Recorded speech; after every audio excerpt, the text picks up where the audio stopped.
എല്ലാ പ്രിയപ്പെട്ട സുഹൃത്തുക്കൾക്കും നമസ്കാരം. ഹരിപ്രസാദാണ്. നമ്മൾ 2026 ജൂൺ മാസം 2-ാം തീയതി മുതലുള്ള വ്യാഴത്തിൻ്റെ രാശിമാറ്റത്തെക്കുറിച്ച് ഒരു വീഡിയോ ചെയ്തിട്ടുണ്ട്. അത് നല്ല രീതിയിൽ എല്ലാവരും കാണുകയും അഭിപ്രായം പറയുകയും ചെയ്തിട്ടുണ്ട്. അതിൽ പറയുന്ന ചില കാര്യങ്ങളുമായി ബന്ധപ്പെട്ട് ഒരുപാട് പേര് പോസിറ്റീവായിട്ടുള്ള കാര്യങ്ങളാണ് പറയുന്നത്, അല്ലെങ്കിൽ എല്ലാവർക്കും അങ്ങനെ നല്ലതായിട്ട് മാത്രമാണ് ജ്യോതിഷത്തിൽ പറയുന്നത് എന്നാണ് പലരും പറയുന്നുണ്ട്. ദോഷഫലങ്ങളുള്ളവരും ഉണ്ട്, പക്ഷേ അത് നമ്മൾ കുറച്ച് മയപ്പെടുത്തിയാണ് ഇപ്പോഴും പറയുന്നത്. പെട്ടെന്ന് കാര്യങ്ങളിലേക്ക് കടക്കുകയും ആളുകൾക്ക് പെട്ടെന്ന് ജ്യോതിഷം മനസ്സിലാകുന്ന രീതിയിലുള്ള ജ്യോതിഷമാണ് ഞാൻ പൊതുവെ പറയാൻ ആഗ്രഹിക്കുന്നത്. ഈ വരുന്ന ജൂൺ മാസം 2-ാം തീയതി മുതൽ 2026 ജൂൺ മാസം 2-ാം തീയതി വ്യാഴം കർക്കടകത്തിലേക്ക് രാശി മാറുന്നതോടുകൂടി അനുകൂലമാവുന്നവരും പ്രതികൂലമാവുന്നവരും സ്വാഭാവികമായിട്ടുണ്ടാകും. വ്യാഴം ഒരു വർഷമായിട്ട് 3, 6, 8, 12 ഭാവങ്ങളിൽ നിൽക്കുന്ന നക്ഷത്രക്കാർക്ക് അതിൽ നിന്നും മാറ്റം വരികയും വേറെ കുറച്ച് പേർക്ക് അത് മാറ്റം വരികയും അവർക്ക് ദോഷമായിട്ട് വരികയും ചെയ്യുമെന്നുള്ളത് സത്യം തന്നെയാണ്. അപ്പോൾ പെട്ടെന്ന് കാര്യം പറയാം, ഏതൊക്കെ നക്ഷത്രക്കാർക്കാണ്, ഏതൊക്കെ രാശിയിൽ വരുന്നവർക്കാണ് ദോഷമെന്നും ഏതൊക്കെ രാശികൾക്കാണ് ഏറ്റവും അനുകൂലമെന്നും പറയാം. ഏത് രീതിയിലാണ് അത് ബാധിക്കുന്നതെന്നും അതിനെന്താണ് പ്രതിവിധി എന്നും ഒറ്റ നോട്ടത്തിൽ നിങ്ങൾക്ക് മനസ്സിലാവുന്ന രീതിയിൽ പറയാനാണ് ഇന്ന് ജ്യോതിഷം ഉദ്ദേശിക്കുന്നത്. ആദ്യത്തെ കാര്യം, നമ്മൾ ഏത് കൂറുകാരനാണ് എന്ന് നിങ്ങൾ ഓരോരുത്തരും ഒന്ന് മനസ്സിലാക്കി വെച്ചേക്കുന്നത് എപ്പോഴും നമുക്ക് നല്ലതായിരിക്കും. നമ്മൾ മേടക്കൂറാണോ വൃശ്ചികക്കൂറാണോ ഇങ്ങനെയുള്ള കൂറുഫലം അറിയുന്നതിനായിട്ട് ഇങ്ങനെ ഞാനിവിടെ പെട്ടെന്നൊരു കാര്യം നോട്ട് ചെയ്ത് വെച്ചിട്ടുണ്ട്. ഇത് നോക്കിയാൽ തന്നെ നിങ്ങൾ ഏത് കൂറുകാരനാണെന്നും നിങ്ങളുടെ ആ ചന്ദ്രലഗ്നാധിപൻ ആരാണെന്നും അവിടെ നോട്ട് ചെയ്ത് വെച്ചിട്ടുണ്ട്. നിങ്ങളുടെ ജാതകപ്രകാരം ചന്ദ്രൻ ദേ ഇവിടെയാണ് നിൽക്കുന്നതെങ്കിൽ നിങ്ങൾ മേടക്കൂറുകാരനാണെന്നും എവിടെയാണ് വരുന്നതെന്ന് നോക്കിയാൽ മതി. ഇവിടെയാണെങ്കിൽ ഇടവക്കൂറ്, ഇവിടെയാണെങ്കിൽ മിഥുനക്കൂറ്, ഇവിടെയാണെങ്കിൽ കർക്കിടകക്കൂറ്, ഇവിടെയാണെങ്കിൽ ചിങ്ങം. ചന്ദ്രൻ ഇവിടെയാണ് നിങ്ങളുടെ ഗ്രഹനിലയിൽ വരുന്നതെങ്കിൽ നിങ്ങൾ കന്നിക്കൂറുകാരൻ. ഇങ്ങനെ നിങ്ങളുടെ ഗ്രഹനിലയിൽ എന്ന് അടയാളപ്പെടുത്തിയിരിക്കുന്ന അക്ഷരം എവിടെയാണ് എന്ന് നോക്കിയിട്ട് നിങ്ങൾ ഏത് കൂറുകാരനാണ് എന്ന് ആദ്യം നോക്കി വെക്കുക. രണ്ടാമത്തെ ഒരു കാര്യം, നിങ്ങളുടെ ജാതകത്തിൽ എന്ന് അടയാളപ്പെടുത്തിയ ഒരു ലഗ്നം എന്ന് അടയാളപ്പെടുത്തിയതും കാണും, എന്ന് അടയാളപ്പെടുത്തിയതും കാണും. എന്നാൽ ലഗ്നം സൂര്യൻ ജനിച്ച സമയത്ത് സൂര്യോദയം നടന്ന രാശിയും നിങ്ങൾ ജനിച്ച സമയത്ത് ചന്ദ്രൻ നിൽക്കുന്ന രാശിയുമാണ് ലായും ചായയും കൊണ്ട് സൂചിപ്പിക്കുന്നത്. ഇത് പെട്ടെന്ന് നിങ്ങൾക്ക് മനസ്സിലാക്കാൻ സാധിക്കും. നിങ്ങളുടെ കയ്യിലെ ഗ്രഹനില എടുത്തു വെക്കുക. 12 കളം വരച്ച ഗ്രഹനില ഉണ്ടെങ്കിൽ നിങ്ങൾ അത് എടുത്തു വെച്ച് കഴിഞ്ഞാൽ നിങ്ങൾക്ക് പെട്ടെന്ന് മനസ്സിലാവും. ഇങ്ങനെ 12 കളം വരച്ചിട്ടുള്ള ഒരു ഗ്രഹനില നിങ്ങളുടെ കയ്യിൽ കാണും. ഇതിനകത്ത് ലഗ്നത്തെ അടയാളപ്പെടുത്തുക, ചന്ദ്രനെ അടയാളപ്പെടുത്തുക. അതിൽ നിന്നും ഇങ്ങനെ ഗു അല്ലെങ്കിൽ പഴയ അക്ഷരം ഗു, ഇങ്ങനെ ഗു വരുന്ന ഗുരു, അതാണ് ഗുരു വ്യാഴം. നമുക്ക് സർവേശ്വരകാരകനായിട്ടുള്ള വ്യാഴം നമ്മൾ ജനിച്ച സമയത്ത് ഏത് രാശിയിലാണ് നിൽക്കുന്നത് എന്ന് നിങ്ങളൊന്ന് അടയാളപ്പെടുത്തുക. അതിനുശേഷം എന്ന ഭാവത്തെ 1 എന്ന് എണ്ണുക. 1 ഇവിടെയാണ് ഗു നിൽക്കുന്നത് എന്ന് കരുതുക. ഗുരു വ്യാഴം നിൽക്കുന്ന ഭാഗത്തെ കൊണ്ട് 1, 2, 3, 4, 5, 6, 7. അപ്പം എനിക്ക് 7-ാം ഭാവത്തിലാണ് നിൽക്കുന്നത്. ഇവിടെയാണെങ്കിൽ 6-ാം ഭാവത്തിലാണ് നിൽക്കുന്നത്. ഇവിടെയാണെങ്കിൽ നമുക്ക് 4-ാം ഭാവത്തിലാണ് നിൽക്കുന്നത്. ഇവിടെയാണെങ്കിൽ ജന്മത്തിലാണ് നിൽക്കുന്നത്. ചിലപ്പോൾ വ്യാഴം ഇവിടെ വരാം. ഇവിടെയാണെങ്കിൽ 12, ഇവിടെയാണെങ്കിൽ 11, ഇവിടെയാണെങ്കിൽ 10, ഇവിടെയാണെങ്കിൽ 9, ഇവിടെയാണെങ്കിൽ അഷ്ടമം. അപ്പം ജനിച്ച സമയത്ത് നമുക്ക് വ്യാഴം എവിടെയാണ് നിൽക്കുന്നത് എന്നും കൂടി അടയാളപ്പെടുത്തണം. അത് ഒരു ഭാഗത്ത് മാറ്റി വെച്ചു. അപ്പം 3, 6, 8, 12 ഭാവങ്ങളിലാണോ എന്ന് നോക്കുക. 3, 6, 8, 12 ഭാവങ്ങളിലാണോ, അതോ ജന്മത്തിൽ ലഗ്നത്തോടു കൂടി തന്നെയാണോ നിൽക്കുന്നതെന്ന് നോക്കുക. ജന്മത്തിൽ തന്നെയാണോ വ്യാഴം നിൽക്കുന്നതെന്ന് നോക്കുക. എന്തായാലും ഈ ഇത്രയും ഭാവങ്ങളിലല്ല എന്ന് നിൽക്കുന്നതെങ്കിൽ നമുക്ക് അനുകൂല ഭാവത്തിലാണ് വ്യാഴം നിൽക്കുന്നത് എന്ന് ഒറ്റ നോട്ടത്തിൽ നിങ്ങൾക്ക് മനസ്സിലാക്കാൻ സാധിച്ചു ലഗ്നത്തെ കൊണ്ട്. ഇനി ഇങ്ങനെയാണെങ്കിൽ വ്യാഴം നമുക്ക് പ്രതികൂല സമയത്താണ്, ജനിച്ച സമയത്ത് നമുക്ക് പ്രതികൂലമായിട്ടാണ് നിൽക്കുന്നത് എന്നും നിങ്ങൾക്ക് മനസ്സിലാക്കാൻ സാധിക്കും. അപ്പം ലഗ്നത്തെ കൊണ്ടും മനസ്സിലായി, ചന്ദ്രനെ കൊണ്ടും മനസ്സിലാക്കുക. ചിലപ്പോൾ ലഗ്നത്തെ കൊണ്ട് പ്രതികൂലമാണെങ്കിൽ ചന്ദ്ര അനുകൂലമായിരിക്കും. ചന്ദ്രൻ നിൽക്കുന്ന രാശിയിൽ നിന്നോ നമുക്ക് ചിലപ്പോൾ 4-ാം ഭാവത്തിലോ 7-ാം ഭാവത്തിലോ 10-ാം ഭാവത്തിലോ 9-ലോ 5-ലോ ഒക്കെ വരുവാണെങ്കിൽ നമുക്ക് നല്ലതായിരിക്കും. ലഗ്നത്തെ കൊണ്ടും ചന്ദ്രനെ കൊണ്ടും വ്യാഴം ജനിച്ച സമയത്ത് നിങ്ങളുടെ ഗ്രഹനില പ്രകാരം ഇങ്ങനെ നിൽക്കുന്ന ഭാവത്തിലാണ് നിൽക്കുന്നതെങ്കിൽ നിങ്ങൾക്ക് വ്യാഴത്തിൻ്റെ ദോഷമുണ്ടെന്നും അതിനാൽ പ്രതിവിധികൾ കൃത്യമായി ചെയ്യണമെന്നുമാണ് ഒരു രത്ന ചുരുക്കമായിട്ട് ആദ്യം പറയുന്നത്. ഇനി നമുക്ക് പെട്ടെന്ന് നേരത്തെ പറഞ്ഞതിൻ്റെ നെഗറ്റീവായിട്ടുള്ള ഒരു ചെറിയ കാര്യങ്ങളും പോസിറ്റീവായിട്ടുള്ള കാര്യവും കൂടെ ചേർത്താണ് ഇന്ന് പറയുന്നത്. നേരത്തെ ആൾക്കാർ പറയാറുണ്ട്, നമ്മൾ ഈ ഓരോരുത്തരെയും നല്ലത് വരുന്നു എന്ന് മാത്രമാണ് പറയുന്നതെന്ന് പറയാറുണ്ട്. അതിൻ്റെ കാര്യം എന്താണെന്ന് ചോദിച്ചു കഴിഞ്ഞാൽ, നമ്മളെ പഠിപ്പിക്കുന്ന ഗുരുനാഥന്മാർ നമ്മളോട് പറയാറുണ്ട്, ശാപജ്യോതിഷം പറയരുതെന്ന് പറയാറുണ്ട്. എന്ന് പറഞ്ഞു കഴിഞ്ഞാൽ നിങ്ങൾക്ക് ഇന്നത് സംഭവിക്കും, നിങ്ങൾക്ക് നശിക്കും, നിങ്ങൾക്ക് നാശം ഉണ്ടാകും, നിങ്ങളുടെ കുട്ടികൾക്ക് ഇത്ര വയസ്സ് വരെ ആയുസുള്ളൂ, അല്ലെങ്കിൽ നിങ്ങളുടെ ബിസിനസ് എല്ലാം നശിച്ചു പോകും, നിങ്ങളുടെ കല്യാണം കഴിഞ്ഞാൽ നിങ്ങളുടെ ജീവിതം നശിക്കും. ഇതാണ് ശാപജ്യോതിഷം എന്ന് പറയുന്നത്. ഇത് നമ്മൾ പറയാറില്ല.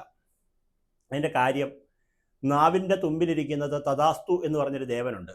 അപ്പം തഥാസ്തു ദേവനെ കൊണ്ട് നമുക്ക് നാശം പറഞ്ഞാൽ നാശം ഉണ്ടാകുമെന്നും, നാശമുണ്ടാകാൻ സാധ്യതയുണ്ട് എന്ന് കണ്ടെത്തിയിട്ട് നിങ്ങൾക്ക് ചെറിയ ദോഷങ്ങളുണ്ടെന്നും അതിന് ഇന്ന പ്രതിവിധികൾ ചെയ്തു കഴിഞ്ഞാൽ നമുക്ക് ചില ദോഷങ്ങൾ വരാതിരിക്കാനുള്ള, മറികടക്കുന്നതിനുള്ള പരിഹാരമാകും എന്നും കൂടി പറഞ്ഞു കൊടുക്കണമെന്ന് നമ്മളെ ജ്യോതിഷം പഠിപ്പിച്ചതിനാൽ നമ്മൾ ആ ഒരു രീതി ഞാൻ പിന്തുടരുന്നത്. ഇതുവരെ അത് അങ്ങനെ തന്നെ നല്ല രീതിയിൽ പോകാൻ സാധിച്ചിട്ടുണ്ട്. ശാപജ്യോതിഷം പറഞ്ഞു കഴിഞ്ഞാൽ അത് അങ്ങനെ തന്നെ ഭവിക്കും. തഥാസ്തു. നമ്മുടെ ജീവിതത്തിൽ നമ്മൾ ഈ ജ്യോതിഷത്തിലേക്ക് നമ്മൾ പ്രധാനമായിട്ട് ഇറങ്ങാനുള്ള കാര്യവും, നമ്മുടെ ജീവിതത്തിൽ പറയുന്ന കാര്യങ്ങൾ കടുകിട വ്യത്യാസമില്ല. നമ്മുടെ ജാതകം കൃത്യമായിട്ട് അതിൽ പറയുന്ന സമയത്ത് തന്നെ എന്തൊക്കെ വരുമെന്നോ പറയുന്നുണ്ടോ അതെല്ലാം കൃത്യമായിട്ട് തന്നെ വന്നുകൊണ്ടിരിക്കുന്നുണ്ട്. അപ്പം അതുപോലെ തന്നെ നിങ്ങളുടെ ജ്യോതിഷപ്രകാരവും ഇത് വേണ്ട രീതിയിൽ മനസ്സിലാക്കാതെ വരികയും ശാപജ്യോതിഷം പറയുന്ന ജ്യോത്സ്യന്മാരുടെ ചാനലുകൾ ഇരുന്ന് കാണുകയൊക്കെ ചെയ്തു കഴിയുമ്പോഴാണ് നിങ്ങൾ മാനസികമായിട്ട് തളരുന്നത്. നിങ്ങൾ എന്തിനെ തന്നെയാണോ നിലച്ചിരിക്കുന്നത് അത് തന്നെ നമ്മളിലേക്ക് വരും എന്നുള്ളതാണ് ആദ്യത്തെ ഒരു ജ്യോതിഷ പാഠം എന്ന് പറയുന്നത്. അപ്പം നല്ലത് വിചാരിച്ചാൽ നല്ലത് വരും. ഇപ്പോൾ നമ്മൾ പറയുന്നത് വ്യാഴം രാശി മാറുന്നത് കൊണ്ട് ദോഷമുള്ള നക്ഷത്രങ്ങൾ ആരൊക്കെയാണ്, ദോഷമുള്ള കൂറുകാർ ആരൊക്കെയാണെന്ന് പറയും. പക്ഷേ അതങ്ങനെ പറയുന്നെങ്കിലും അവർക്ക് വേറെ ഭാവത്തെ കൊണ്ട് ഗുണമുണ്ടാകുന്ന രാശിയിലൂടെ മാറുന്നുണ്ട്. പ്രധാനമായിട്ട് പെട്ടെന്ന് അങ്ങ് പറയുകയാണ്, നിങ്ങൾക്ക് മേടക്കൂറുകാർക്ക് 4-ാം ഭാവത്തിലേക്കാണ് വ്യാഴം മാറുന്നത്. 4-ലേക്ക് വ്യാഴം മാറുന്നത് സുഖഭംഗം എന്ന് പറയുന്നുണ്ട്. കർക്കിടകം ഉച്ചരാശിയിലേക്ക് വ്യാഴം വരുന്നതിനാൽ കർക്കിടകത്തിൽ നിൽക്കുന്നവർക്ക് ജന്മവ്യാഴ ദോഷമുണ്ടെന്ന് പറയുന്നുണ്ട്. ജന്മത്തിലേക്ക് വ്യാഴം വരുന്നത് പറയുന്നത് നല്ലതാണ് എന്ന് 100% പറയുന്നുണ്ടെങ്കിലും ജന്മവ്യാഴത്തെ കൊണ്ടും നമുക്ക് വിഷമതകൾ പറയുന്നുണ്ട്.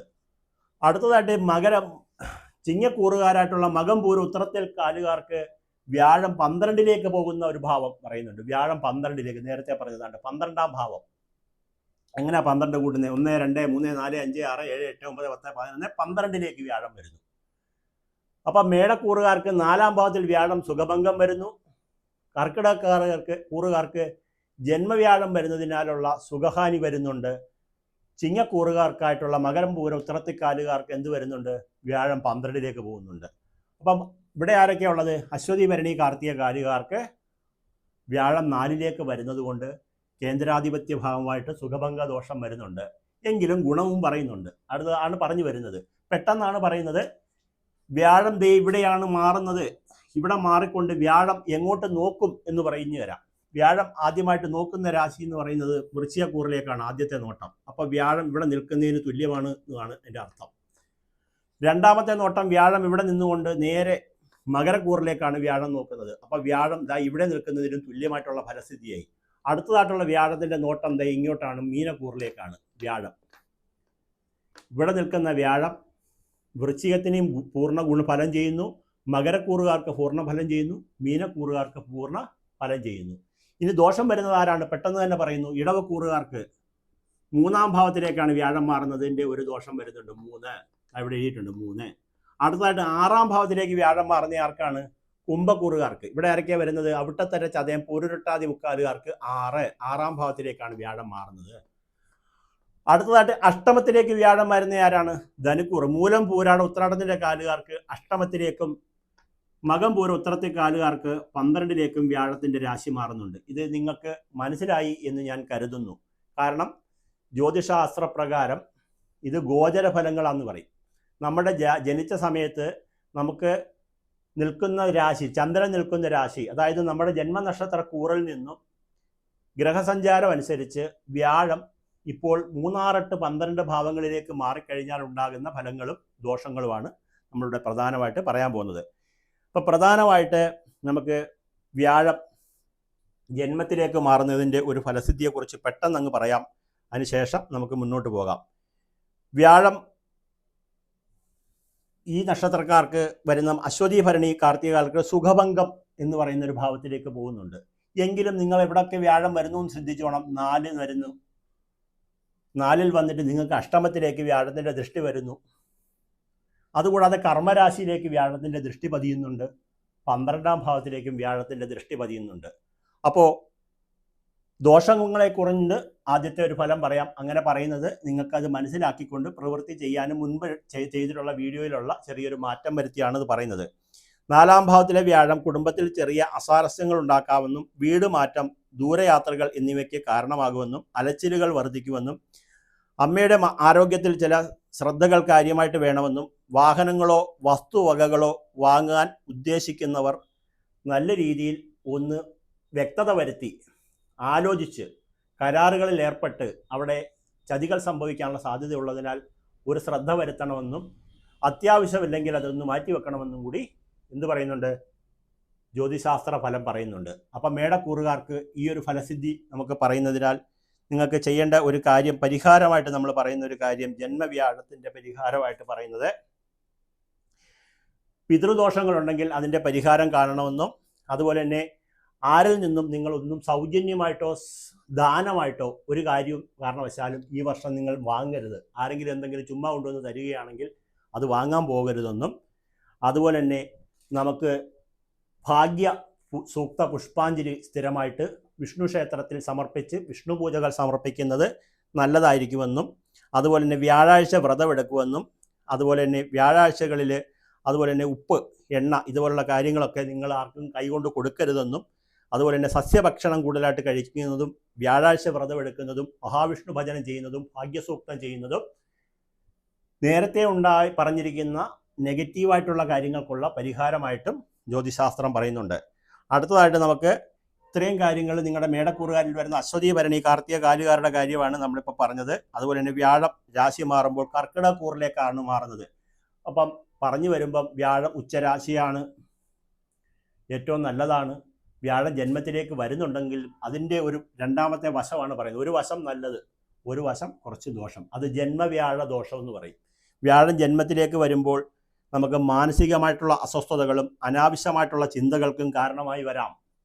കഠിനാധ്വാനം ചെയ്താലും അർഹിക്കുന്ന അംഗീകാരവും അതിൻ്റെ ഒരു ഫലവും കിട്ടാൻ പ്രയാസം വരാം. ആരോഗ്യകാര്യങ്ങളിൽ പ്രത്യേകിച്ച് ഉദരസംബന്ധമായിട്ടുള്ള രോഗങ്ങൾ ഉണ്ടാകുന്നതിനുള്ള സാധ്യത കാണുന്നുണ്ട്. സാമ്പത്തിക കാര്യങ്ങളിൽ അനാവശ്യമായിട്ടുള്ള ചെലവുകളും വരാം. ഇത്രയും കാര്യവും കർക്കിടകൂറുകാർക്ക് വരുന്നുണ്ട്. അപ്പം നേരത്തെ കഴിഞ്ഞ വീഡിയോയിൽ പറഞ്ഞത് ജന്മവ്യാഴത്തിൻ്റെ ഒരു പോസിറ്റീവ് വശങ്ങളും അവിടെ നിന്നുകൊണ്ട് വ്യാഴം നിങ്ങൾക്കുണ്ടാകുന്ന എന്താണ്, 5-ാം ഭാവത്തിലേക്കും 7-ാം ഭാവത്തിലേക്കും ഭാഗ്യസ്ഥാനത്തേക്കും വ്യാഴത്തിൻ്റെ ദൃഷ്ടി പതിയുന്നുണ്ട്. അപ്പോൾ പോസിറ്റീവായിട്ടുള്ള വശങ്ങൾ ഇവിടെ നിൽപ്പുള്ളപ്പോൾ തന്നെ ജന്മവ്യാഴത്തിൻ്റെ ദോഷങ്ങളെ പരിഹരിക്കാൻ എന്ത് വേണം എന്നുള്ളതാണ് അടുത്തതായിട്ട് പറയുന്നത്. ജന്മവ്യാഴത്തിലേക്ക് വരുന്ന ദോഷങ്ങൾ പരിഹരിക്കുന്നതിന് വേണ്ടിയിട്ട് ഇവിടെ പറയുന്ന കാര്യങ്ങൾ പറഞ്ഞു തരാം. നമുക്ക് മഞ്ഞ വസ്ത്രങ്ങൾ അതുപോലുള്ള കാര്യങ്ങളൊക്കെ നിങ്ങൾ ധരിക്കുന്നവരുണ്ടെങ്കിൽ അത് ധരിക്കുക. അതുപോലെ തന്നെ വിഷ്ണുവിന് മഞ്ഞപ്പട്ട് ദാനം ചെയ്യുക. അതുപോലെ തന്നെ നെയ്യൊഴിച്ച് വിളക്ക് കത്തിക്കുക. മഞ്ഞ പട്ട് ഒക്കെ ക്ഷേത്രങ്ങളിൽ സമർപ്പിച്ച് ഉടയാടകളെന്നൊക്കെ പറയും, അതൊക്കെ സമർപ്പിച്ച് മഹാവിഷ്ണുവിനെ ഉടുപ്പിച്ചുകൊണ്ട് നിങ്ങൾ ആ ദർശനം ചെയ്ത് പ്രാർത്ഥിക്കുന്നത് മഞ്ഞപ്പൂക്കൾ കൊണ്ടല്ലോ, ബന്ദിപ്പൂക്കളെ പോലുള്ള മഞ്ഞപ്പൂക്കളെ കൊണ്ടുള്ള മാല സമർപ്പിച്ചുകൊണ്ട് നെയ്വിളക്ക് കത്തിച്ച് മഹാവിഷ്ണു ഭഗവാന് കളഭം കൊണ്ട് ചാർത്തി നിവേദ്യം പാൽപ്പായസമൊക്കെ നടത്തി കഴിഞ്ഞാൽ നിങ്ങളുടെ ആ പറഞ്ഞ വ്യാഴ ദോഷങ്ങൾ വിട്ടൊഴിഞ്ഞു മാറുമെന്നാണ് ഇവിടുത്തെ ഗ്രന്ഥം നോക്കിയിട്ട് ഇവിടെ പറയാനുള്ളത്. അപ്പോൾ ഇത്രയും കാര്യം ഇവർക്ക് രണ്ടുപേർക്കും പറഞ്ഞു, മേഡം ഇവർക്കും പറഞ്ഞു. അപ്പോൾ നമ്മൾ ഇന്ന് പറയുന്നത് കഴിഞ്ഞ വീഡിയോയുടെ ഒരു തിരുത്തൽ ഭാഗം എന്ന് വെച്ച് കഴിഞ്ഞാൽ മറ്റേ വീഡിയോയിൽ പോസിറ്റീവായിട്ടുള്ള കാര്യങ്ങളാണ് 90% കൂടുതലായിട്ട് പറഞ്ഞിട്ടുള്ളത്. അപ്പം നെഗറ്റീവായിട്ടുള്ള കാര്യങ്ങളും കൂടെ ചേർത്ത് ഈ വീഡിയോയിൽ പറയുന്നതിൻ്റെ കാര്യം അത് മനസ്സിലാക്കുന്നതിന് വേണ്ടിയിട്ടാണ്. അടുത്തതായിട്ട് നമുക്ക് അഷ്ടമത്തിലേക്ക് വ്യാഴം മാറുന്ന ഒരു ദോഷകാര്യങ്ങളാണ് പറയുന്നത്. അപ്പോൾ അടുത്തതായിട്ട് നമുക്ക് വ്യാഴാഴ്ച വ്രതം എടുക്കുന്ന കാര്യവും ഒക്കെ നമ്മൾ പറഞ്ഞിട്ടുണ്ട്. വിഷ്ണു ക്ഷേത്ര ദർശനം നടത്തുക, ഭാഗ്യസൂക്ത പുഷ്പാഞ്ജലി നടത്തുക, വിഷ്ണു സഹസ്രനാമം നമ്മൾ സ്വയം ജപിക്കുക, അതുപോലെ തന്നെ പിതൃദോഷ ശാന്തിക്കായിട്ടുള്ള പരിഹാരങ്ങൾ ചെയ്യുക, മഞ്ഞ വസ്ത്രം ഇതൊക്കെ സമർപ്പിക്കുന്നത് നല്ലതായിരിക്കും എന്നാണ് പറയുന്നത്. അപ്പോൾ ഇത്രയും കാര്യങ്ങൾ അവരെ കൊണ്ട് പറഞ്ഞിട്ടുണ്ട്. അടുത്തതായിട്ട് നമ്മൾ പറയുന്ന ഒരു കാര്യം എന്ന് വെച്ച് കഴിഞ്ഞാൽ കുംഭക്കൂറിലേക്കാണ് വരുന്നത്. ഇതിൻ്റെ കാര്യം എന്ന് വെച്ച് കഴിഞ്ഞാൽ കുംഭക്കൂറുകാർക്ക് വ്യാഴം 6-ാം ഭാവത്തിലേക്കാണ് മാറുന്നത്. രാശി മാറുന്നത് വ്യാഴം 6-ാം ഭാവത്തിലേക്കാണ്. അപ്പോൾ കുംഭക്കൂറുകാർക്ക് 6-ാം ഭാവത്തിലെ വ്യാഴത്തിൻ്റെ രാശി മാറ്റം കൊണ്ട് ഉള്ള ദോഷം പറയുകയാണ്. അതുകൂടാതെ തന്നെ ഗുണമുണ്ട്. കർമ്മരാശിയിലേക്ക് മാറുന്നു, കർമ്മപുരോഗതി ഉണ്ടാകും. 12-ൽ മാറുമ്പോൾ വിദേശത്ത് ജോലി ചെയ്യുന്നവർക്ക് വിദേശത്ത് തൊഴിൽപരമായിട്ടുള്ള ഗുണങ്ങളും കാര്യങ്ങളൊക്കെ വന്നു ചേരും. അതുകൂടാതെ തന്നെ നിങ്ങൾക്ക് ധനസ്ഥാനത്തേക്കുള്ള വ്യാഴത്തിൻ്റെ ദൃഷ്ടി ധനപുരോഗതി കൈവരും. ഈ പുരോഗതി നിൽക്കുകയെ തന്നെ ആ വ്യാഴ 6ലേക്ക് പോകുന്നതിൻ്റെ ദോഷം ഫലമാണ് നമ്മളിവിടെ നോട്ട് ചെയ്ത് വെച്ചിരിക്കുന്നത്. കടബാധ്യതകൾ കൂടാതിരിക്കാനുള്ള ശ്രദ്ധ പെട്ടെന്ന് വേണം.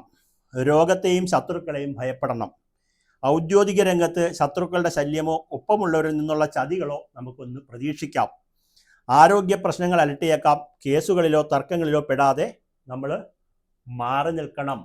ഇപ്പോൾ എന്തെങ്കിലും കേസുകളൊക്കെ ആർക്കെങ്കിലും എതിരെ നമ്മൾ കൊടുക്കാനായിട്ട് പോവുകയോ നമുക്കെതിരെ ആരെങ്കിലും കേസ് കൊണ്ട് തരാൻ വരികയോ ഒക്കെ ചെയ്യുവാണെങ്കിൽ അതിനൊന്ന് ശ്രദ്ധിക്കുക, സൂക്ഷിക്കുക എന്നുള്ളതാണ് പറയുന്നത്. അപ്പോൾ ഈ 6ാം ഭാവത്തിലെ വ്യാഴത്തിൻ്റെ രാശിമാറ്റം കർമ്മപുരോഗതി, ധനപുരോഗതി, സ്വദേശം വിട്ട് വിദേശത്ത് പോകുന്നവർക്കും വിദേശത്തുള്ളവർക്കും പൊതുവെ അനുകൂലമാണെങ്കിലും 6ലെ വ്യാഴം ചതികൾ ഉണ്ടാകാനും ശത്രുക്കൾ ഉണ്ടാകാനുമുള്ള സാധ്യതകൾ കൂടുതലായിട്ട് കാണുന്നുണ്ട്. 6ലെ വ്യാഴത്തിൻ്റെ ദോഷപരിഹാരം എന്ന് പറയുന്നത് വ്യാഴവുമായി ബന്ധപ്പെട്ടുള്ള ദാനവസ്തുക്കൾ ക്ഷേത്രത്തിൽ സമർപ്പിക്കുക. നേരത്തെ പറഞ്ഞുള്ള ഉഴുന്ന് ദാനം സമർപ്പിക്കാൻ പറ്റുന്നൊരു സംഭവമാണ് ഉഴുന്ന് സമർപ്പിക്കുക. മഹാവിഷ്ണു ക്ഷേത്രത്തിൽ ഉഴുന്ന് കൊണ്ടുപോയി ഉഴുന്ന് പലഹാരങ്ങളൊക്കെ ഉണ്ടാക്കിക്കൊണ്ട് നിവേദ്യങ്ങളൊക്കെ നടത്തിയിട്ട് ആർക്കെങ്കിലുമൊക്കെ കൊടുക്കുന്നത് നല്ലതായിരിക്കും. ഉഴുന്ന് വ്യാഴവുമായി ബന്ധപ്പെട്ട വസ്തുക്കൾ എന്ന് പറയുമ്പോൾ സ്വർണ്ണമുണ്ട്, മഞ്ഞപ്പട്ടുണ്ട്, ഉഴുന്നുണ്ട്, അതുപോലുള്ള പല വസ്തുക്കളുണ്ട്. അതുപോലെ തന്നെ സന്താനങ്ങളുമായി ചേർന്നോ അല്ലെങ്കിൽ അവരുടെ ഉപദേശപ്രകാരമോ എന്തെങ്കിലുമൊക്കെ ബിസിനസ്സുകൾ ചെയ്യുന്നത് ഈ സമയത്ത് നല്ലതായിരിക്കും. നമ്മുടെ സ്വന്തം ഇഷ്ടപ്രകാരം മാത്രമല്ല, ബിസിനസ് ചെയ്യുന്നതിനെ കുറിച്ചാണ് പറയുന്നത്, അത് നല്ലതായിരിക്കും. അതുപോലെ തന്നെ ആൽമരത്തിൻ്റെ പ്രദക്ഷിണം വെച്ചുകൊണ്ട് നമ്മൾ ഓം നമോ ഭഗവതേ വാസുദേവായ, അല്ലെങ്കിൽ നമ്മൾ വ്യാഴത്തിൻ്റെ സ്തോത്രം ഉണ്ടല്ലോ, ദേവാനാഞ്ച ഋഷീണാഞ്ച ഗുരും കാഞ്ചന സന്നിഭം ബുദ്ധിഭൂതം ത്രിലോകേശം തം നമാമി ബൃഹസ്പതി എന്ന് പറയുന്ന മന്ത്രം ജപിക്കുക. വിഷ്ണു ക്ഷേത്രത്തിൽ അല്ലെ ശ്രീകൃഷ്ണസ്വാമി ക്ഷേത്രത്തിൽ, നരസിംഹസ്വാമി ക്ഷേത്രത്തിൽ, പരശുരാമസ്വാമി ക്ഷേത്രം എവിടെയാണോ വിഷ്ണു അവതാരങ്ങളോ വിഷ്ണു ഭഗവാന്റെ ക്ഷേത്രം ഉണ്ടെങ്കിൽ അവിടെ മഹാസുദർശന മന്ത്രം കൊണ്ട് അർച്ചന ചെയ്യുക. മഹാസുദർശന യന്ത്രം ഉണ്ട്. മഹാസുദർശന യന്ത്രം എന്ന് പറയുന്നത് ഇപ്പം ബിസിനസ്സായിട്ട് കൊടുക്കുന്ന യന്ത്രമല്ല, കൈകൊണ്ട് എഴുതി അത് പൂജിച്ച് അതിൻ്റെ ഇത്ര ശതമാനം ഹോമങ്ങളൊക്കെ ചെയ്തിട്ട് അതിൻ്റെ സമ്പാദമൊക്കെ സ്പർശിച്ച നല്ല പോലെ എഴുതി തരുന്ന, വൃത്തിയായിട്ട് കാര്യങ്ങൾ ചെയ്തു തരുന്ന മന്ത്രം ജപിച്ച തകിട് നിങ്ങൾ ധരിക്കുകയോ നിങ്ങളുടെ പേഴ്സിൽ വെക്കുകയോ അല്ലെങ്കിൽ നിങ്ങളുടെ വാഹനത്തിലോ അല്ലെങ്കിൽ നിങ്ങൾ സ്ഥിരമായി കിടക്കുന്ന ബെഡിൽ തലയണയ്ക്കടിയിലൊക്കെ സൂക്ഷിക്കുന്നത് മഹാസുദർശനം ധരിക്കുന്നതാണ് ഏറ്റവും നല്ലത്, വളരെയധികം നല്ലതായിരിക്കും. അതുപോലെ തന്നെ സുദർശന മന്ത്രം കൊണ്ടുള്ള പുഷ്പാഞ്ജലി സമർപ്പിക്കുന്നതും നല്ലതായിരിക്കും. അതുപോലെ തന്നെ മാതാപിതാക്കളെയും അധ്യാപകരെയും മുതിർന്നവരെയും നമ്മൾ ആദരിക്കുകയും അവരുടെ അനുഗ്രഹം വാങ്ങുകയും ചെയ്യുക. ഇത് പ്രത്യേകം പറയേണ്ടതല്ലെങ്കിൽ പോലും നമ്മൾ സ്ഥിരമായിട്ട് അമ്മമാരെയൊക്കെ ഒന്ന് വിളിച്ചു അവരുടെ കൂടെയുള്ള കാര്യങ്ങൾ അന്വേഷിക്കുകയും അച്ഛനെയും അമ്മയൊക്കെ ഒന്ന് സ്ഥിരമായിട്ട് നമ്മളെ വിളിച്ചിട്ട് സുഖമാണോ, എന്തെങ്കിലും ആവശ്യമുണ്ടോ എന്നൊക്കെ അന്വേഷിക്കുന്നതും നമ്മുടെ അടുത്തുള്ള അധ്യാപകരെയും ഗുരുക്കന്മാരെയൊക്കെ ഉണ്ടെങ്കിൽ കാണുന്നതും ഒക്കെ നല്ലതായിരിക്കും. നമ്മുടെ സ്കൂളിലുള്ള ടീച്ചർമാരായാലും മതിയല്ലോ, നമ്മുടെ മക്കളുടെ സ്കൂളിലുള്ളത്. അപ്പോൾ അതൊക്കെ ഒന്ന് ഓർത്തിരിക്കുക. അടുത്തായിട്ട് അഷ്ടമത്തിലേക്ക് മാറുന്ന ആരാണ്? ധനുക്കൂറുകാരാണ് മാറുന്നത്. ധനുക്കൂറുകാർ ഇതിൻ്റെ വിശദമായ വീഡിയോ ഇതിന് മുമ്പ് ചെയ്തിട്ടുണ്ട്, അത് ഒരുപാട് പേര് കണ്ടിട്ടുള്ള വീഡിയോ ആണ്. അടുത്തതായിട്ട് ധനുക്കൂറിലേക്ക് മാറുന്നവർക്ക് അഷ്ടമ വ്യാഴത്തിൻ്റെ ഒരു ദോഷമാണ് പറയുന്നത്. അഷ്ടമത്തിലേക്കാണ് വ്യാഴം മാറുന്നത്. അവിടെ മാറുന്നുണ്ടെങ്കിൽ ആദ്യം നമ്മൾ നേരത്തെ പറഞ്ഞതുപോലെ തന്നെ നിങ്ങൾക്ക് 12ാം ഭാവത്തിലേക്ക് വ്യാഴം ദൃഷ്ടി വരുന്നുണ്ട്, ധനസ്ഥാനത്തേക്കും വ്യാഴത്തിൻ്റെ ദൃഷ്ടി വരുന്നുണ്ട്, 4ാം ഭാവത്തിലേക്കും വ്യാഴത്തിൻ്റെ ദൃഷ്ടി വരുന്നു. അഷ്ടമത്തിലേക്ക് വ്യാഴം മാറുന്നെങ്കിലും 12 വിദേശം, 2 ധനം, 4 ഗൃഹം, വാഹനം, ഇത്രയും ഭാവങ്ങളിലേക്ക് അനുകൂലമായിട്ടുള്ള 12ലേക്ക് അഷ്ടമത്തിലേക്ക് പോകുന്നുണ്ടെങ്കിലും അഷ്ടമത്തിലേക്ക് പോകുന്നതിൻ്റെ കാര്യം പറഞ്ഞു തരാം. ധനനഷ്ടം ഉണ്ടാകുമെന്നും മാനഹാനി ഉണ്ടാകുമെന്നും തൊഴിൽപരമായിട്ടുള്ള തടസ്സങ്ങൾ ഉണ്ടാകുമെന്നും വിചാരിക്കാത്ത ഭാഗത്തു നിന്നും എതിർപ്പുകൾ നേരിടേണ്ടി വരുമെന്നും യാത്രകളിൽ ആപത്തുകൾ വന്ന് ഭവിക്കാനുള്ള സാധ്യതകളും ഉണ്ടാകുമെന്നും പ്രത്യേകമായിട്ട് ഓർക്കണമെന്നും നഷ്ടങ്ങളെ കൊണ്ടുള്ള ഒരു കാലം ഉണ്ടാകാനുള്ള സാധ്യതയും പറയുന്നുണ്ട്. അപ്പം ഇത് കൊടുത്ത് വിഷമിക്കുകയല്ല വേണ്ടത്, അതിനുള്ള പ്രതിവിധികളിലേക്കാണ് നമ്മൾ പോകേണ്ടത്. ഇതിന് പ്രതിവിധിയായിട്ട് നമ്മൾ പറയുന്നത് നിങ്ങൾ ചെയ്യേണ്ട ഒരു കാര്യം സ്ഥിരമായിട്ട് മഹാവിഷ്ണു ഭജനം ചെയ്യുകയും അതുപോലെ തന്നെ മഹാവിഷ്ണു ക്ഷേത്രത്തിൽ പുരുഷ സൂക്തം, ഭാഗ്യസൂക്തം, ശ്രീ സൂക്തം പോലുള്ള പുഷ്പാഞ്ജലികൾ സമർപ്പിക്കുക, തുളസിമാല ചാർത്തുക, വെണ്ണ കതിലിപ്പഴം നിവേദ്യങ്ങളൊക്കെ സമർപ്പിച്ചുകൊണ്ട് പ്രാർത്ഥന ചെയ്യുന്നത് നമുക്ക് ദോഷങ്ങളെ പ്രതിവിധിക്ക് വരാനും ഉള്ള നഷ്ടങ്ങളെ കുറയ്ക്കാനും ഒക്കെയുള്ള സാധ്യതകൾ ഉണ്ട്. അപ്പോൾ നേരത്തെ പറഞ്ഞതുപോലെ 12ാം ഭാവത്തിലേക്ക് വ്യാഴത്തിൻ്റെ ദൃഷ്ടി ചെയ്യുന്നുണ്ട്. വിദേശത്തുള്ളവർക്കും വിദേശത്ത് പോകാൻ ആഗ്രഹിക്കുന്നവർക്കും ഇവരെ പോലെ തന്നെ നല്ലതാണെന്നും ധനപുരോഗതി ഉണ്ടാകുമെന്നും കാണുന്നുണ്ട്. ഗൃഹം, വാഹനമൊക്കെ മോടി പിടിപ്പിക്കണം അല്ലെങ്കിൽ വാഹനം മാറിയെടുക്കണം എന്നൊക്കെ ആഗ്രഹിക്കുന്നവർക്ക് വ്യാഴത്തിൻ്റെ ദൃഷ്ടി വരുന്നത് ആ സമയത്ത് നമുക്ക് നല്ലതാണെന്നും കൂടി ഓർക്കണം. അപ്പം നമ്മൾ പറഞ്ഞു കഴിഞ്ഞു മേടക്കൂറുകാർക്ക് 4-ാം ഭാവത്തിലേക്ക് വ്യാഴം മാറുന്നത് സുഖഹാനിയായിട്ട് 4-ാം വ്യാഴം ജന്മവ്യാഴം, 6-ാം ഭാവം അഷ്ടമ വ്യാഴം. ഇനി അടുത്തതായിട്ട് നമുക്ക് ദോഷം വരുന്ന ഒരു ഭാവം ഇടവക്കൂറുകാർക്കാണ്. ഇടവക്കൂറുകാർക്ക് വ്യാഴം 3-ലേക്കുള്ള മാറ്റം എന്ന് പറയും. 3 നാണ്ട് ഇവിടെ വന്നു. 6 കുംഭക്കൂറുകാർക്ക്, 8 ധനുക്കൂറുകാർക്ക്, 12 വരുന്നത് ചിങ്ങക്കൂറുകാർക്ക്. അപ്പോൾ ഈ പറയുന്ന കാര്യങ്ങളാണ് അടുത്തതായിട്ട് പറയാൻ പോകുന്നത്. ചിങ്ങക്കൂറുകാർ ഇടവക്കൂറുകാർ എഴുതി വെച്ചിരിക്കുന്ന കാര്യങ്ങൾ പറഞ്ഞു തരാം. ഇച്ചിരി കാര്യമായിട്ടുണ്ട്.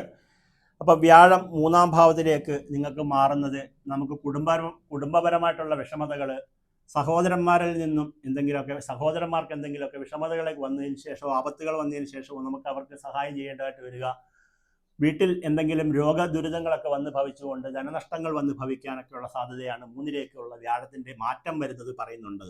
പക്ഷേ പോസിറ്റീവായിട്ട് നമുക്ക് 7-ാം ഭാവത്തിലേക്ക് വ്യാഴം മാറുന്നുണ്ട്. വിവാഹാദി പുരോഗതി, മംഗല്യ പുരോഗതി, ദാമ്പത്യ സുഖം. അതുപോലെ തന്നെ വ്യാഴം 9-ലേക്ക് മാറുന്നത് വളരെയധികം നല്ലതാണ്. അതുപോലെ തന്നെ വ്യാഴം 11-ലേക്ക് ലാഭസ്ഥാനത്തേക്ക് മാറുന്നല്ല ദൃഷ്ടി വരുന്നുണ്ട്. 7, 9, 11 ഭാവങ്ങളിലേക്ക് വ്യാഴത്തിൻ്റെ ദൃഷ്ടി 3-ാം ഭാവത്തിലേക്ക് മാറുന്ന വ്യാഴത്തെ കൊണ്ടുള്ള ദോഷം അവിടെ നിൽക്കുമ്പോഴും ഈ പറയുന്ന ഗുണം നമുക്ക് കാണുന്നുണ്ട്. അപ്പം ശിവക്ഷേത്ര ഭജനമാണ് നിങ്ങൾക്ക് പറഞ്ഞിരിക്കുന്നത്. ശിവക്ഷേത്ര ഭജനം ചെയ്യുക. പ്രദോഷങ്ങളിൽ ശിവക്ഷേത്ര ദർശനം, ജന്മനക്ഷത്രത്തിന് തിങ്കളാഴ്ചകളിലൊക്കെ ശിവക്ഷേത്ര ദർശനം നടത്തുക. വ്യാഴാഴ്ചകളിൽ വിഷ്ണു സഹസ്രനാമം ജപിക്കുന്നതും മഞ്ഞപ്പൂക്കൾ കൊണ്ട് വിഷ്ണുവിന് അർച്ചന നടത്തുന്നതും ദോഷശമനത്തിന് ഇടവക്കൂറുകാരിൽ വരുന്ന കാർത്തിക മുക്കാല് രോഹിണി മകേരത്തിൻ്റെ അര വരുന്ന ഇടവക്കൂറുകാർക്ക് വളരെയധികം നല്ലതാണെന്നും അതുപോലെ തന്നെ അനാവശ്യമായിട്ടുള്ള എടുത്തുചാട്ടങ്ങൾ ഒഴിവാക്കണമെന്നും പ്രധാനപ്പെട്ട തീരുമാനങ്ങൾ മുതിർന്നവരോടോ മറ്റുള്ള ആളുകളോടോ ആലോചിച്ച് മാത്രം തീരുമാനങ്ങളിൽ എടുക്കുന്നതും വളരെയധികം നല്ലതായിരിക്കുമെന്ന് പറയുന്നുണ്ട്. അപ്പോൾ ഇത്രയും കാര്യങ്ങൾ നമ്മൾ പറയുന്നുണ്ട്. വ്യാഴം 3-ലേക്ക് വരുമ്പോൾ ചില നല്ല വശങ്ങളും കൂടെ നമുക്ക് വരുന്നുണ്ട്. 7-ാം ഭാവത്തിലേക്ക് വരുന്നത് വളരെയധികം നല്ലതല്ലേ? ദൃഷ്ടി വരുന്നത് ഭാഗ്യസ്ഥാനത്തേക്ക് വ്യാഴത്തിൻ്റെ ദൃഷ്ടി വരുന്നത് നല്ലതല്ലേ? 11 ലാഭസ്ഥാനത്തേക്ക്, ലാഭം എല്ലാവർക്കും അതല്ലേ ആവശ്യം. അപ്പം ധൈര്യവും കഠിനമായി അധ്വാനിക്കാനുള്ളൊരു മനസ്സ് ഈ സമയം ഉണ്ടാകുമെന്നാണ് പറയുന്നത്. അതുപോലെ പ്രതിസന്ധികളെ ധീരമായിട്ട് നേരിടാനും സാധിക്കുമെന്നും കലാ മാധ്യമ രംഗത്ത് സിനിമ അതുപോലുള്ള സീരിയലിലൊക്കെ എഴുത്ത്, പ്രസംഗം, ഡിജിറ്റൽ കണ്ടന്റ് ക്രിയേറ്റർമാർക്ക് അതുപോലെ മാധ്യമ പ്രവർത്തകർക്ക് വിവിധ മേഖലയുള്ളവർക്ക് കൂടുതൽ പുതിയ ആശയങ്ങളും കഠിനാധ്വാനത്തിലൂടെ തങ്ങളുടെ കഴിവുകളൊക്കെ തെളിയിക്കാനൊക്കെയുള്ള സാധ്യതയും ഈ സമയത്ത് പറയുന്നുണ്ട്. അപ്പോൾ 3-ലേക്കുള്ള വ്യാഴത്തിൻ്റെ മാറ്റം കൊണ്ട് ഇത്രയും ഭാവങ്ങളിലേക്കുള്ള മാറ്റം വളരെയധികം നല്ലതായിട്ടാണ് പറയുന്നത്. അതുപോലെ തന്നെ ഈ വ്യാഴത്തിൻ്റെ രാശിമാറ്റത്തെ കൊണ്ട് നമുക്ക് പ്രധാനമായിട്ട് ദോഷമായിട്ട് വരുന്ന നക്ഷത്രക്കാർ ഞാൻ പൊതുവേ പറഞ്ഞു 3, 6, 8, 12 ഭാവങ്ങളിൽ വരുന്നവരാണെന്ന് പറഞ്ഞു. കാർത്തിക മുക്കാൽ രോഹിണി മകേരത്തിൻ്റെ അര, അതുപോലെ തന്നെ ജന്മവ്യാഴം വരുന്നത് കാർത്തിക മുക്കാൽ പുണർദത്തിൽ കാല് പൂയോ ആയില്യം, അതുപോലെ തന്നെ മകം പൂര ഉത്തരത്തിൽ കാലുകാര്, അതുപോലെ തന്നെ വിശാഖത്തിൻ്റെ കാല് അനിഴവും തൃക്കേട്ട, അടുത്തതായിട്ട് അഷ്ടമത്തിൽ വരുന്ന മൂലം പൂരാട ഉത്രാടത്തിൻ്റെ കാലുകാർക്ക് അവിട്ടം തര ചതയം പൂരൊരുട്ടാതി. അതുപോലെ തന്നെ വ്യാഴം 12-ലേക്ക് മാറുമ്പോൾ നിങ്ങൾക്ക് പ്രധാനമായിട്ട് വ്യാഴം 12-ലേക്ക് പോകുമ്പോൾ നിങ്ങൾക്ക് വ്യയസ്ഥാനമാണ്, നഷ്ടസ്ഥാനമാണ്, ധനനഷ്ടഭാവമാണെന്ന് പറയും.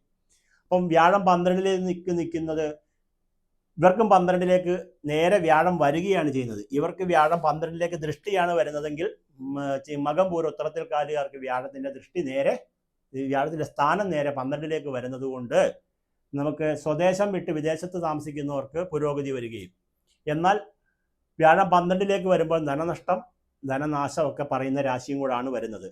അതുകൂടാതെ വ്യാഴത്തിൻ്റെ നോട്ടം വരുന്ന എങ്ങോട്ടാ? 4-ലേക്ക്, 6-ലേക്ക്, 8-ലേക്ക്. അപ്പം 6-ലേക്ക് വ്യാഴത്തിൻ്റെ ദൃഷ്ടി വരുന്നത് രോഗശാന്തിക്കും ശത്രുശമനത്തിനും നല്ലതാണ്. അഷ്ടമത്തിലേക്ക് വരുന്നത് നമുക്ക് ആയുസ്സിൻ്റെ വർധനയ്ക്ക് നല്ലതാണ്. 4-ാം ഭാവത്തിലേക്ക് വ്യാഴത്തിൻ്റെ ദൃഷ്ടി വരുന്നത് ഗൃഹം വാഹനമൊക്കെ മേടിക്കണം, ബോഡി പിടിപ്പിക്കണം എന്ന് ആഗ്രഹിക്കുന്നവർക്ക് നല്ലതാണ്. അപ്പോൾ വ്യാഴം 12-ൽ വരുന്നത് കൊണ്ട് നമുക്ക് വരുന്ന പ്രധാന പ്രശ്നം എന്ന് വെച്ച് കഴിഞ്ഞാൽ അലച്ചിൽ, ധനനഷ്ടം, ദേഹദുരിതം, ആപത്തുകൾ, അതുപോലെ തന്നെ നേരത്തെ പറഞ്ഞതുപോലെ തന്നെ എത്ര കഷ്ടപ്പെട്ടാലും എത്ര അധ്വാനിച്ചാലും നമുക്ക് അതിൻ്റെ ഒരു ഫലസിദ്ധി കിട്ടാത്ത വരുന്ന ഒരു അവസ്ഥ വരികയും, അതുപോലെ ഇഷ്ടമല്ലാത്ത സ്ഥലത്ത് താമസിക്കേണ്ടതായിട്ട് വരുമെന്നും, അതുപോലെ തന്നെ ഒരു വേലക്കാരനെ പോലെ നമുക്ക് ഒരു സ്ഥലം മാറ്റം വന്നു കഴിഞ്ഞാൽ അവിടെ നിന്ന് കഷ്ടപ്പെട്ട് നമ്മളവിടെ ജോലി ചെയ്യേണ്ട അവസ്ഥകളൊക്കെ വരുന്നതിനൊക്കെയുള്ള സാധ്യതയും പറയുന്നുണ്ട്. അപ്പോൾ ദോഷപരിഹാരമായിട്ട് 12-ലെ വ്യാഴം എന്ന് പറയുമ്പോൾ പുറകിലാണ്. അപ്പോൾ ഭാഗ്യസൂക്തം, പുരുഷസൂക്തം, ശ്രീസൂക്തം പോലുള്ള സൂക്തമന്ത്രങ്ങളെ കൊണ്ടുള്ള അർച്ചനകളും തുളസിമാല, നെയ്യൊഴിച്ച് വിളക്ക്, പാൽപ്പായസ നിവേദ്യങ്ങളും ഒക്കെ നടത്തിക്കൊണ്ട് മഹാവിഷ്ണു ഭജനം, ശ്രീരാമസ്വാമി ക്ഷേത്രം, നരസിംഹസ്വാമി, അങ്ങനെ ഏത് ക്ഷേത്രത്തിലാണോ നിങ്ങൾക്ക് ചെയ്യാൻ പറ്റുന്നത് വിഷ്ണു സഹസ്രനാമ ജപങ്ങളൊക്കെ നടത്തുന്നത് നല്ലതായിരിക്കും. ഇപ്പോൾ വ്യാഴത്തിൻ്റെ രാശിമാറ്റത്തെ കൊണ്ട് പൊതുവേ നമ്മൾ നേരത്തെ ഒരു വലിയ വീഡിയോ ചെയ്ത് അതിൻ്റെ ഫലസിദ്ധികളെ കൊണ്ട് പറഞ്ഞിട്ടുണ്ട്. ഇപ്പോൾ ചെയ്തുകൊണ്ടിരിക്കുന്ന വീഡിയോ നമുക്ക് അതിൽ നിന്നും പ്രധാനമായിട്ട് ദോഷം വരുന്ന നക്ഷത്രങ്ങളെ കൊണ്ടുള്ള ഫലസിദ്ധികൾ മാത്രമാണ് നമ്മളിപ്പോൾ പറഞ്ഞിട്ടുള്ളത്. അടുത്തതായിട്ട് നമുക്ക് ആത്മവിശ്വാസം വർദ്ധിക്കുമെന്നും അതുപോലെ തന്നെ ഭക്ഷണ കാര്യത്തിലൊക്കെ ശ്രദ്ധ വേണ്ട ഒരു രാശിക്കാരാണ് പൊതുവേ നമുക്ക് പറയാനുള്ള കാര്യം എന്ന് വെച്ച് കഴിഞ്ഞാൽ കർക്കിടക കുറുകാർക്ക്. ജന്മവ്യാഴമാണ്, ജന്മത്തിൽ വരുന്ന വ്യാഴത്തെ കൊണ്ട് അങ്ങനെയൊക്കെയുള്ള ഉദരരോഗങ്ങളെ കൊണ്ടും ഒക്കെയുള്ള ബുദ്ധിമുട്ടുകൾ വന്ന് ചേരാനുള്ള സാധ്യതയുണ്ട്. ജന്മവ്യാഴം ഒഴിഞ്ഞു മാറുന്ന ഒരു ആൾക്കാരാണ് മിഥുനക്കൂറുകാരെന്ന് പറയുന്നത്. ജന്മവ്യാഴം ഒഴിഞ്ഞു മാറുന്നതോടുകൂടി അനാവശ്യമായിട്ടുള്ള ഭയങ്ങളും ആശങ്കകളും ഒക്കെ കൈയൊഴിഞ്ഞു മാറിയിട്ട് ധനപുരോഗതി വരികയും ഒരു സുഖം വരാനുള്ള സാധ്യത, രോഗാരിഷ്ടതകളൊക്കെ ഉണ്ട ഒരു രാശിക്കാരാണ്. ഇപ്പം പലവിധത്തിൽ വിഷമങ്ങൾ അനുഭവിച്ചുകൊണ്ടിരിക്കുന്ന മകേരത്തിൻ്റെ അര, തിരുവാതിര, പുണർദത്തിൻ്റെ മുക്കാല് വരുന്ന മിഥുനക്കൂറുകാർക്ക് വ്യാഴത്തിൻ്റെ രാശിമാറ്റം കൊണ്ട് ഭയം വിട്ടൊഴിഞ്ഞു മാറുക. കുടുംബത്തിലുണ്ടായിരിക്കുന്ന എന്തെങ്കിലുമൊക്കെ ദോഷങ്ങൾ, വിഷമതകൾ, ദുഃഖങ്ങൾ, പ്രയാസങ്ങൾ, രോഗങ്ങളൊക്കെ ഉണ്ടെങ്കിൽ അതൊന്ന് വിട്ടൊഴിഞ്ഞു മാറും. പണ്ട് മുതൽ നേരത്തെ പറയുന്നുണ്ട് ഒരു വർഷമായിട്ട് വ്യാഴം ദാ ഇവിടെയാണ് നിൽക്കുന്നതെന്ന് പറയും. പക്ഷേ അത് ജന്മവ്യാഴ ദോഷം കൂടി ഉള്ളത് കൊണ്ടുമാണ് നമുക്ക് ഈ പറയുന്ന വിഷയങ്ങൾ വരുന്നത്. അത് മാറിയിട്ട് വ്യാഴം നേരെ രണ്ടാം ഭാവത്തിലേക്ക് വരുന്നത്. അതുപോലെ തന്നെ നമുക്ക് പ്രത്യേകിച്ച് എന്തെങ്കിലുമൊക്കെ ബിസിനസ്സുകളൊക്കെ ചെയ്യുന്നവർക്കൊക്കെ നല്ലതായിരിക്കും. കുടുംബാംഗങ്ങൾ തമ്മിലുള്ള ഭിന്നതകളൊക്കെ മാറും. വീട്ടിൽ മംഗളകർമ്മങ്ങൾ നടക്കും.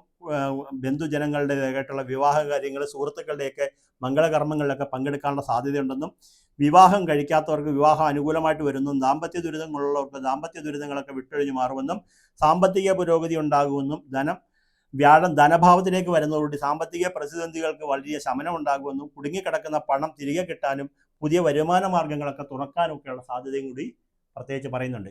ഇത് മൊത്തത്തിലുള്ള ഫലസിദ്ധി പറയുന്ന വീഡിയോ അല്ല. നേരത്തെ പറയുന്ന വീഡിയോ തൊട്ട് മേളിൽ നിങ്ങൾ ഈ വീഡിയോ മാറ്റിയിട്ട് തൊട്ട് മേളിലോട്ട് നോക്കാമെങ്കിൽ വ്യാഴത്തിൻ്റെ രാശി മാറ്റത്തിൻ്റെ ഫുള്ള് വീഡിയോ ചെയ്തിട്ടുണ്ട്. ഇത് നമ്മളിപ്പോൾ ഇന്ന് പറഞ്ഞിരിക്കുന്ന കാര്യം എന്ന് വെച്ച് കഴിഞ്ഞാൽ നെഗറ്റീവ് സൈഡായിട്ടുള്ള ആളുകളുടെ കാര്യങ്ങൾ പറഞ്ഞിട്ടില്ല എന്ന് പറഞ്ഞതിൻ്റെ ഒരു വിമർശനങ്ങളും ഒരുപാട് പേര് അങ്ങനെ പറഞ്ഞിട്ടുള്ളത് കൊണ്ടും നമ്മൾ നേരത്തെ ഈ വീഡിയോയുടെ ആദ്യം പറഞ്ഞ കുറച്ച് ഭാഗങ്ങൾ നിങ്ങൾ കേൾക്കുക. ശാപജ്യോതിഷം പറയുന്നത് വാക്ക് രീതി ഇല്ലാത്തത് കൊണ്ട് നമ്മളത് ഒഴിവാക്കുക. കാരണം തഥാസ്തു ദേവൻ്റെ ദോഷം വന്നതിന് ശേഷം നമുക്കിങ്ങനെ വന്നാൽ നമ്മൾ എന്തു പറയുന്നോ ആ പറയുന്ന കാര്യം ആളുകൾക്ക് അച്ചിട്ടായിട്ട് ഭവിക്കും. നമ്മുടെ വാക്കുകൊണ്ട് എന്താ വെച്ചാൽ നമ്മുടെ ഒരു വലിയ ഒരു കഴിവുണ്ടെന്ന് പറയുകയല്ല, നമുക്കിതുവരെയുള്ള അനുഭവങ്ങളാണ് നമ്മുടെ മുന്നോട്ടുള്ള ജീവിതം എന്ന് പറയുന്നത്. നമ്മൾ ഒരാളോട് നല്ലത് പറഞ്ഞാൽ ആ നല്ല നിങ്ങളുടെ എല്ലാ കാര്യവും നടക്കും, അല്ലെങ്കിൽ നിങ്ങളുടെ കാര്യങ്ങൾ നമുക്ക് ശരിയാക്കാം എന്ന് നമ്മൾ പറയുന്നതൊക്കെ നടന്നു പോയിട്ടുണ്ട്. എന്നാൽ നമ്മൾ ആരോടെങ്കിലും ഒരു ശാപം പറയുന്ന രീതിയിൽ നിങ്ങൾക്ക് ഒരിക്കലും രക്ഷ ഉണ്ടാകത്തില്ല എന്നുള്ളൊരു ഭാവത്തിലേക്ക് നമ്മൾ പറഞ്ഞു പോന്നിട്ടുള്ളത് അങ്ങനെ തന്നെ സംഭവിച്ചിട്ടുണ്ട്. അപ്പം നമുക്ക് തൊട്ടടുത്തുള്ള ഉദാഹരണങ്ങൾ വരെ ഉണ്ടായിട്ടുണ്ട്. അതുകൊണ്ടാണ് നമ്മൾ പറയുന്നത്. ഈ പറയുന്ന ജ്യോതിഷത്തിൽ പറയുന്നത് തഥാസ്തു എന്ന് പറഞ്ഞാൽ നമ്മുടെ നാവിൻ്റെ തുമ്പ് കൊണ്ട് നമ്മൾ നന്മ വരും എന്നുള്ളത് പറയണം. തിന്മ വരും അല്ലെങ്കിൽ എനിക്ക് ദോഷം വരും.